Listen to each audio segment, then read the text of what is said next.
New York کے علاقے Brooklyn میں بیٹے نے باپ کو بے دردی سے قتل کر دیا اور قتل کے بعد خود کو پولیس کے حوالے کر دیا۔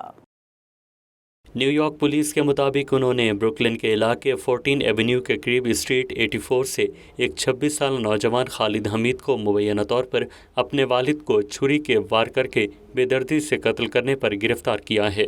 پولیس کے مطابق ملزم ڈیکر ہائٹس کا رہائشی ہے اور وہیں گھر میں اپنے والد کو چھری سے قتل کیا اور لاش کے کئی ٹکڑے کر دیے۔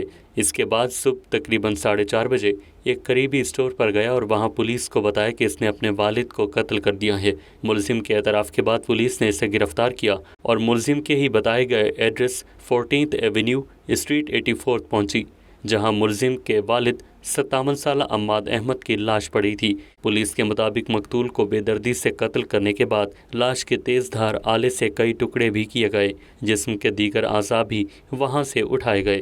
پولیس نے یہ بھی بتایا کہ اس کے والد اسے کرونا وائرس کی وبا کے دوران گھر میں روکنے کی کوشش کر رہے تھے۔